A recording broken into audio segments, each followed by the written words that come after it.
Hi everybody. Today I'm going to introduce to you the concept of written music, sheet music as it's called. The best thing to do to start, if you've never seen this and you are really wanting to have a go at reading music, is to just please try and clear your mind. Just pretend you've never seen this and start at the beginning. It just makes it easier. Start fresh, start at the beginning, clear your mind and just pretend like this is the first time you've ever seen sheet music. First of all, what you see when you see a sheet of music, blank sheet of music. You see, this is a piece of sheet music, completely blank, and you see lines all across. There are in fact 5 lines. 5 lines, the next line is 5 lines. 5 lines. That's called a staff or a stave. S-T-A-F-F or S-T-A-V-E. Staff, stave. This is a staff. Okay? It's like a line. And you read it just like text. So you start at the left, you go to the right. When you come to the finish, you go to the next line. You just read it in the same way as you read text, written text. So, what's on these staves? On these 5 lines, we write notes. What are notes? That's the first thing I need to discuss. What is a note? This is a note. There. You see a black dot with a line coming from it. Okay? A note consists of several parts. The dot here, that is the note head. The note head tells you which note to play. Don't look at anything else, the stem or anything else. The note head, this dot here, this black dot, this tells you what note to play. Okay? The rest, the stems, and even we get bars or flags or anything. The note heads can look different. Sometimes they look like a black dot. Sometimes they look like an open circle. Still, the note head tells you which note to play. So, we write these notes onto the staff, stave, whichever you want to call it. Okay? So how is that done? And I'm going to show you just a line of notes. Where am I? Sorry about this.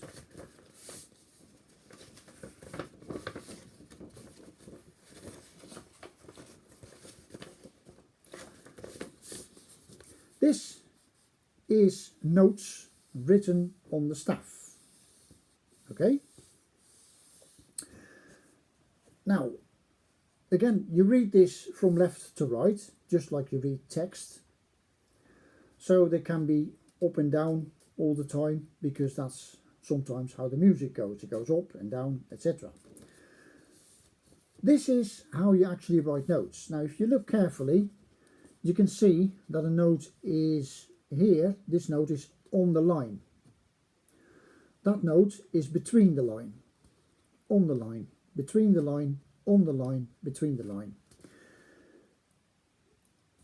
The higher up you go on the stave, the higher the note, and the lower on the stave, the lower the note. So in this example, this is the lowest note, and that is the highest note. Okay? And again, so this note is 1 note higher than this one. And that note is 1 note higher than that one. So, on the line, between the line, on the next line, on top of the next line, the next on the line, etc. So all of these are different notes. They go up by 1 note. C, D, E, F, G, A, B, C, etc. But that doesn't matter. Just how are these notes written? So that's the first thing. But at the moment, this doesn't mean anything. Nothing whatsoever. There's no way you can figure out which note is which on this piece of music. To know that, we need some kind of clue, like a guide. We need something to tell us which note is which. For that, we use what is called a clef. This is a clef. That's a clef.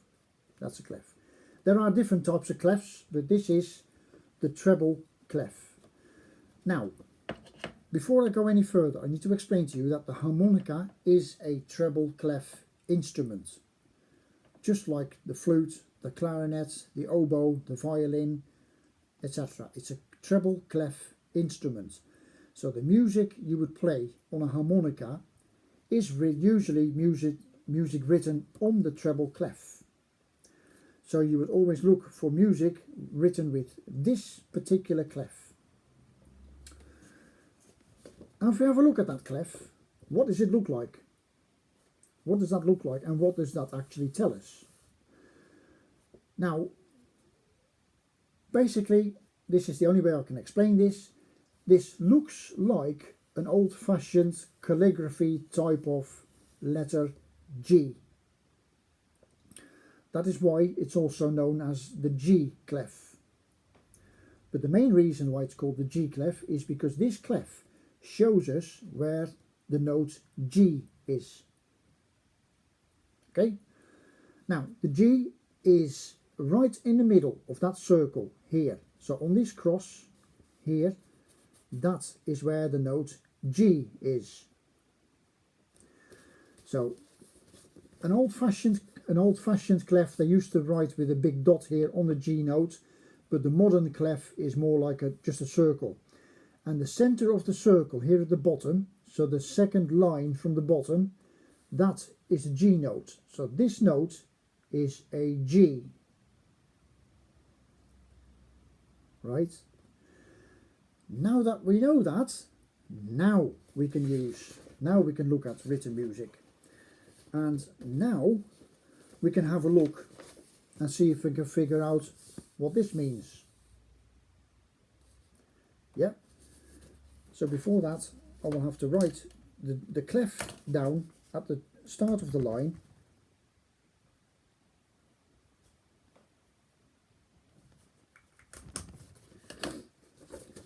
Right, now this means something, because now we know that this note here, that one, is a G. And from the G we can figure out all the rest of the notes. So G, F, E, D, C. G, A, B, C, D, E, F, G, A, B, C, etc. So as long as we know where the G is, we can figure out all the rest of the notes. But you need this clef before this note actually means something. Without a clef, it's totally meaningless. That could be any note. It doesn't tell you anything. So we need that clef. Okay, now that we know the clef, we can see that we go down from G, G, F, E, D, C. This, if we go outside the stave, so this is actually too low for the stave, for the 5 lines. There's the 5 lines, right? But some of the notes are a bit too low. In that case, we use an extra little help line. It's called a ledger line. So if the note goes too low, we write an extra little help line to figure out, actually that's 2 notes below this one. Do, low, lower. That is your central C. What is a central C? Why is it called a central C? It's because it's actually in the middle of the piano. Just to show you how this works, this is the treble clef and this is the bass clef, and this is the middle C, and the middle C is the same as this one. on the bass clef. So this C is in the middle of the piano. If you got an 88 key piano, the C is right in the middle of your piano. If you've got a 63 key keyboard, it doesn't quite work like that. I'm talking about an 88 key piano. The C will be exactly in the middle. That is why it's called the middle C, because on a piano you play this with your right hand and you play to down with your left hand.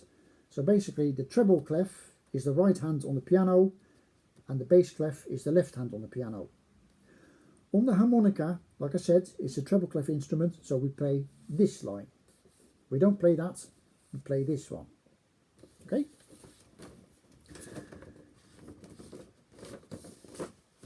So,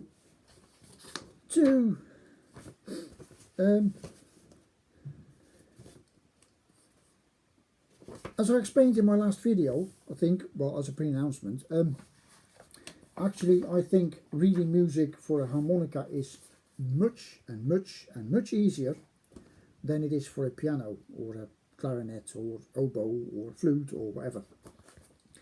It's actually much easier. Why? There's a few reasons for that. First of all, here's a piece of piano music. You can see there's two staves together. Look, they're bound together with an accolade or whatever you want to call it. This is the right hand of the piano, this is the left hand of the piano. So with the right hand you play this, and with the left hand you play this. If you look here, there's two notes on top of each other. There's two notes, there's two notes, two notes, two notes, two notes. Why is that? It's because you're on the piano, you can put two fingers. With one hand you can just play two notes at the same time using two fingers. The nice thing is you won't find that on a harmonica. The harmonica just plays a single note at a time. Much easier to read.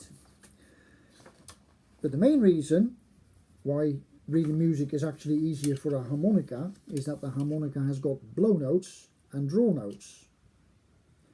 So the trick is, if you learn where your blow notes are, then you can automatically figure out your draw notes. Okay? This is also a reason why tabs are so useless sometimes. Sorry for the words, but they are sometimes useless because people use different harmonicas. People use a 12-hole chromatic or a 16-hole chromatic or a 14-hole in between. Some people use a tenor chromatic, the Hohner CX12. They make a tenor chromatic, which is actually an octave lower than a normal standard 12-hole chromatic. So your middle C on that would be on hole 5. On a 14-hole, your central C would be in hole 3, etc., etc. So try to figure out on your harmonica when you bought it, it should come with a diagram which note is which. So try to find your central C, which is usually, if you've got a 12-hole chromatic in the key of C, your first blow note is a central C. So find out where your C is, and that is this note on your chromatic harmonica. That note. Okay? And again, it all depends, and that's why written music is actually applicable to every single harmonica, not just 12-hole, 14-hole, 16-hole. You don't need to change all the numbers or anything. If you've got a different size harmonica, just find the central C. Right, again, I'm showing you this. I've shown you this already. So this is a piano, a double staff, one for the right hand, one for the left hand, etc. I've shown you this.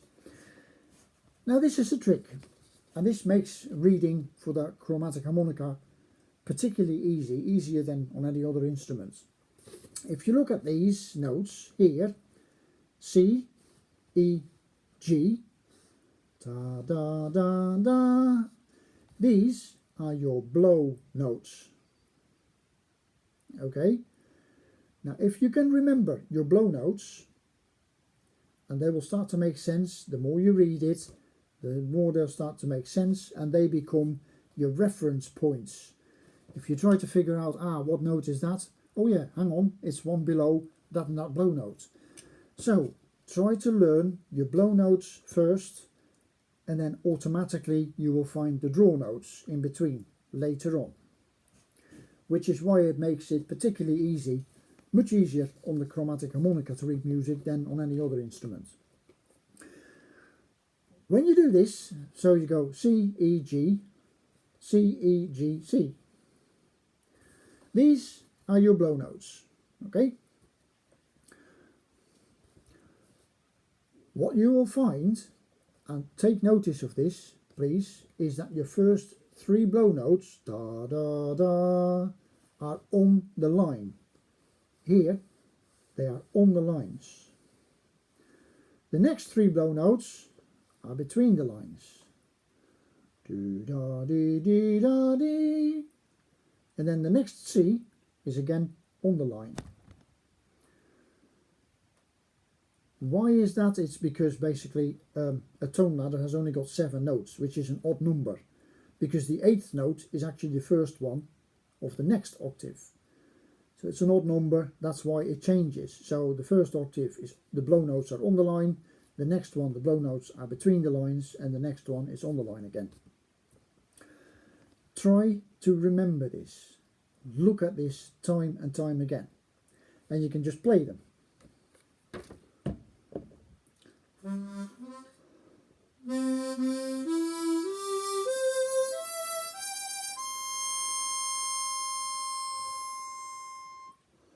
And backwards.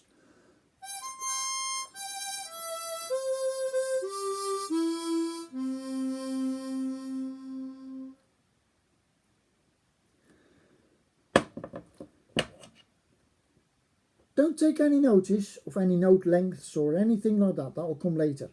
Just remember where to find your notes.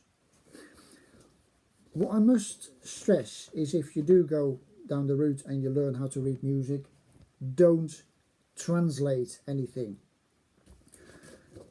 Many people go, hang on, what's this? That's a C. Okay, where's the C on my harmonica? Hole 1, blow. So they make an extra translation in your head, and that just baffles you. It'll throw you out all the time. The beauty of reading music is that you see a note and you play a note. It's direct. It's a visual system. Yeah. And the more you read, the more you recognize these notes. Start with the blow notes, and then in between, you can later on find all the notes. C, draw note, blow, draw, blow, draw, draw, blow, etc. C, so if you know your blow notes, you will automatically know your draw notes. They're the ones in between. So if you're struggling to find out, hang on, which note is this? Oh yeah, it's the one just above that C, or below that E, or something like that. So you find some of these notes you'll find easier to remember, and they become your reference point. And I find personally that's what it helps really, to remember where your blow notes are, and then automatically you know your draw notes. That's how it works. Right, that's already come up to over 90 minutes now. I hope this makes sense. I hope it makes sense to you, and I hope that you start to actually learn to read something. So you see a note, play a note. You look at a note on a piece of paper and you go ba, ba, ba, etc. Nothing in between, no extra translation, no extra steps, very straightforward. Thank you very much, and I hope to see you in the next video. Thanks.